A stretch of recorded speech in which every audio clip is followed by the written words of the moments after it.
Hi, welcome back to the Scent Advocate. Tonight is the second video in my moods series. Tonight's mood is powerful, and tonight's beverage is water. Yes, it's been a warm day here, and nothing hits the spot quite like it, right? So, these are fragrances from my collection that make me feel powerful or make me think of powerful people experiencing the fragrance. I'll take myself on a journey in my mind, who would be wearing this, what type of powerful character would be wearing this. And so that's what we're going to talk about now. Some of these are cheats in that they are not full bottles, but these are from my wish list, and they are not 1 ml decants. They're bigger, and sometimes I'm on a second decant, or I've progressed over the months into larger or greater volume discounts. Listen to me, decants, and I'm moving closer to full bottles. I think for all of these except maybe one, I am likely to go, no, two, except for two, I'm likely to go full bottle. One, I went full bottle already. It didn't work out for me. It was, I'll tell you this, see if you can figure out by the end. The one I went full bottle on, it was just too masculine on me. I think it tested really well. I loved it, but for some reason, when I got the full bottle, it just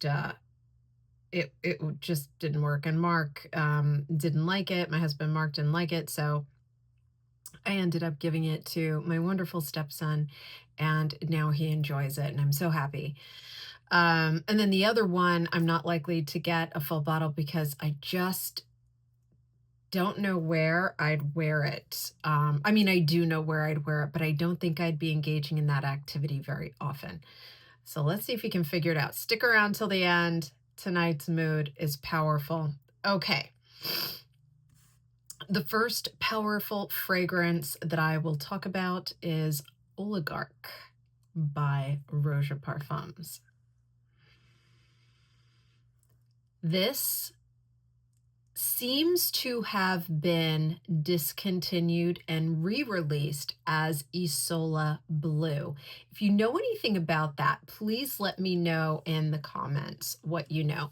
I don't know if it's a fact or just, some kind of fragcom rumor, but whatever the case, Oligarch came out in 2016 for 50 mil of the rebrand, if that's actually what it is, of Isola Blue. You would pay about $210. That seems awfully inexpensive to me for a Roja perfume, but that's the price I found, and it would be an EDP. So the notes in the Oligarch fragrance are bergamot, lemon, lime, lavender, thyme, black currant, citrus. I'm just going to go through a few. Coconut, pink pepper, cedar. I can't talk tonight. Cedar, oak moss, amber, tonka, anise, leather, violet, patchouli. Just a ton of different notes, which is not uncommon when it comes to Roja fragrances, which I absolutely adore. And I love this one. I don't know. I haven't yet tested the Isola Blue. I probably will because I don't want to pay the premium to get the Oligarch original fragrance because, it's likely to break the bank, and I don't want to do that if, Isola Blue would scratch the itch. So have you compared them? Let me know.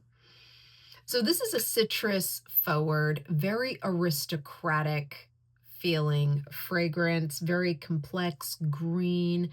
I get a bit of mint and vetiver there, especially at the beginning. And I know those really aren't listed in the notes, but that is what I get. Kind of gives it a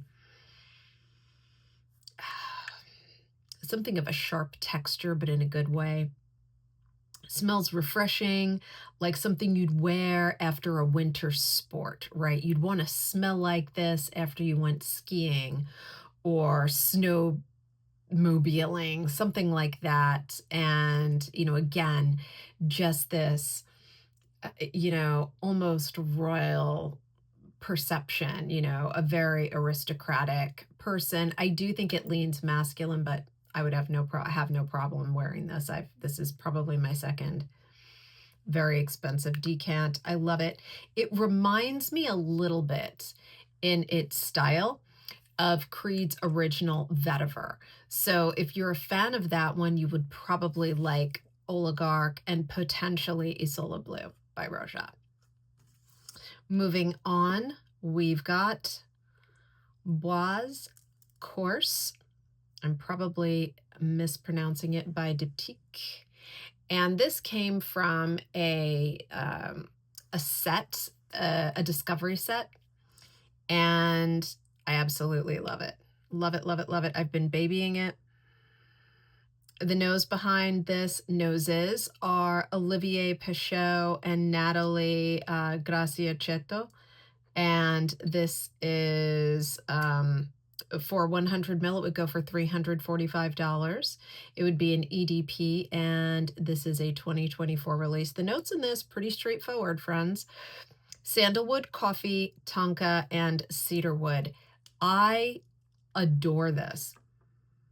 Let me just get the dry down on the paper.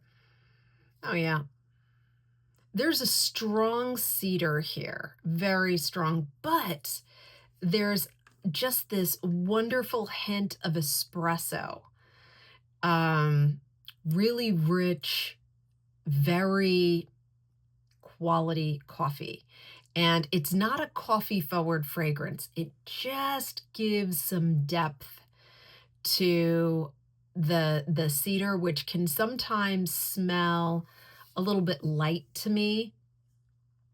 And then that coffee kind of offsets the tonka and deepens the sandalwood. I don't really get much sandalwood here, but it just, wow, it comes together beautifully. This is, to me, a very unique fragrance. I haven't smelled anything quite like it.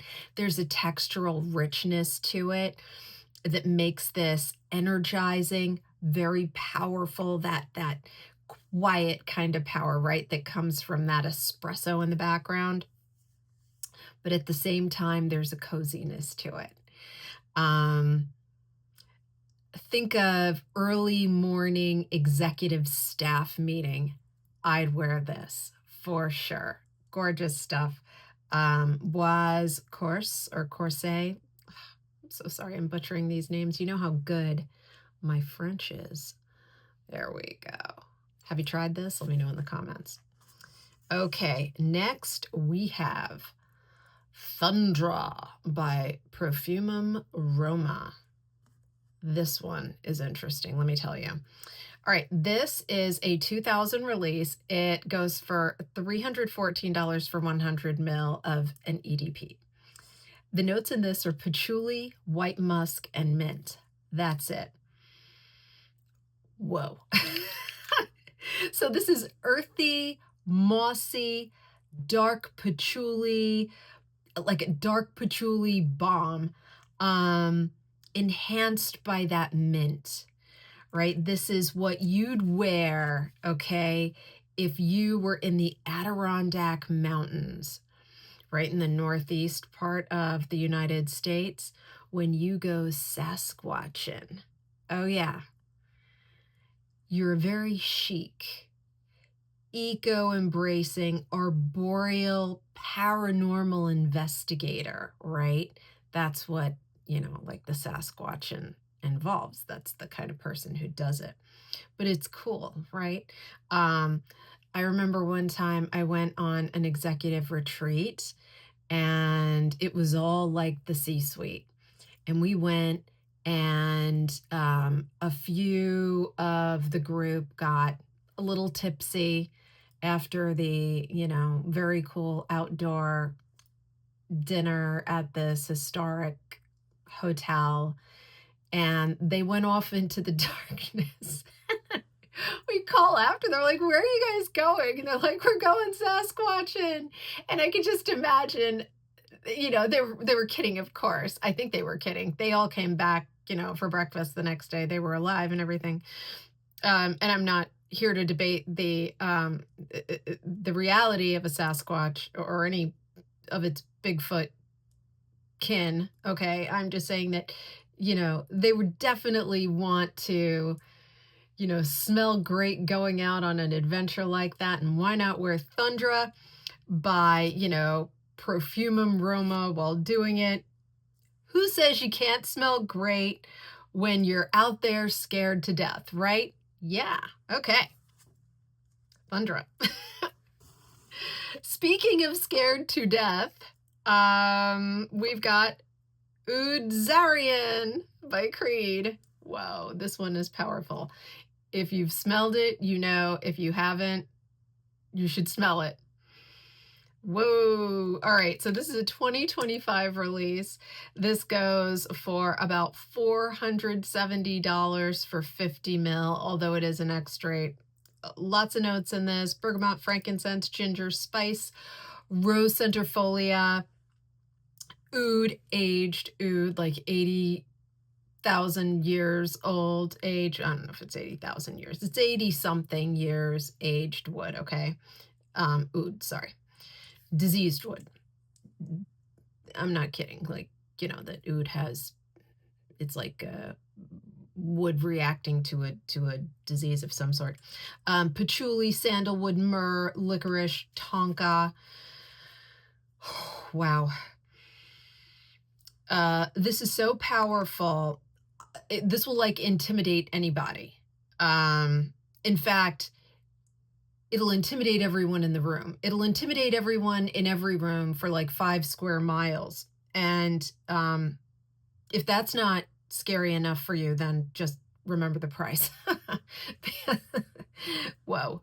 I really like this stuff. I do. And I have been on the fence. I will probably ask for this for Christmas.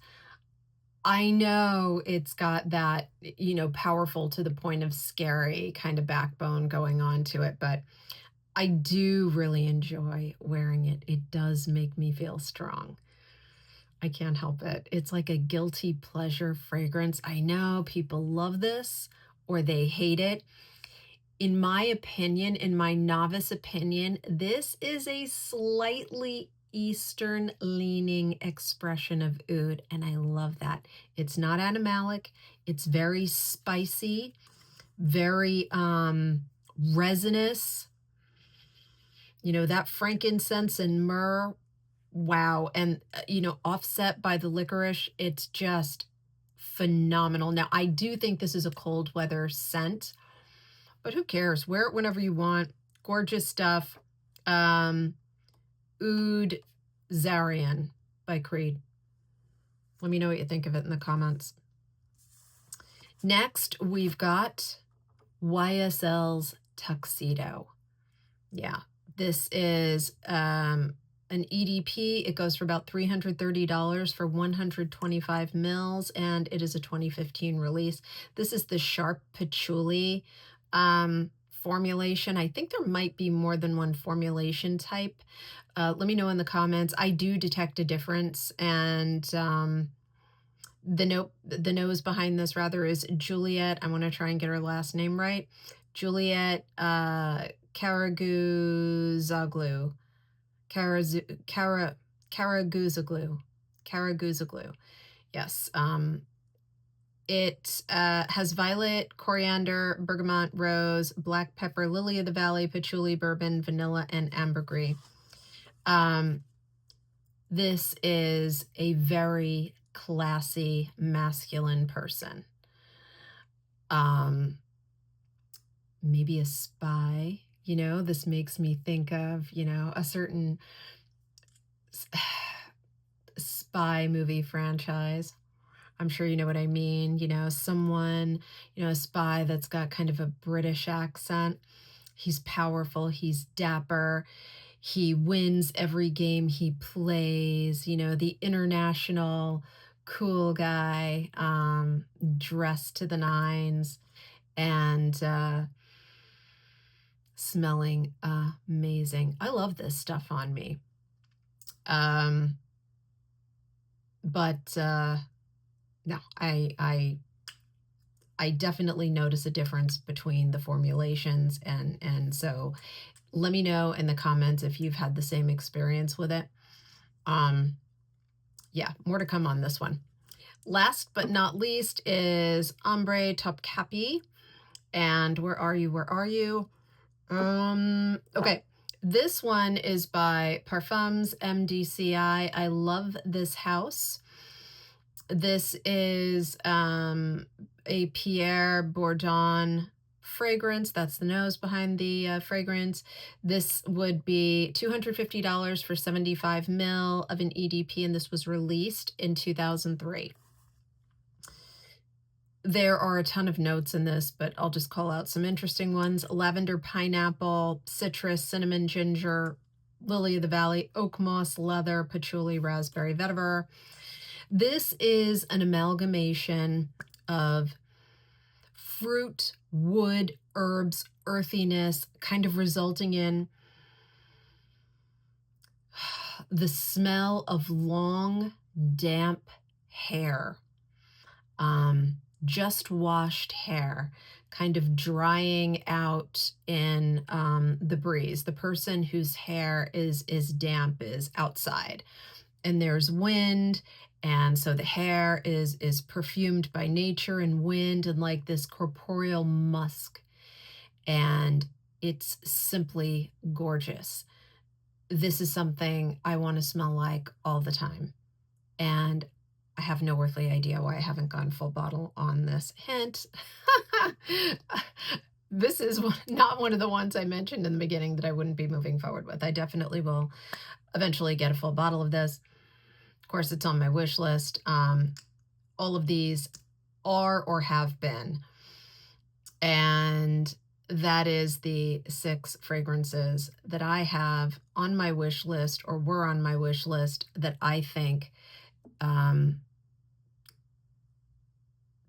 are powerful in nature and kind of scratch the itch of a powerful mood, I guess. When I'm in a powerful mood, when I want to be in a powerful mood, these get me there. Okay, so now can you guess, or did you guess, which ones I will not be moving forward with a full bottle for? 1, 2, 3, you're out of time. Okay. I will not be moving forward with, as you probably guessed, Tuxedo. The reason is I bought a full bottle and I gave it to my wonderful stepson who is enjoying it very much.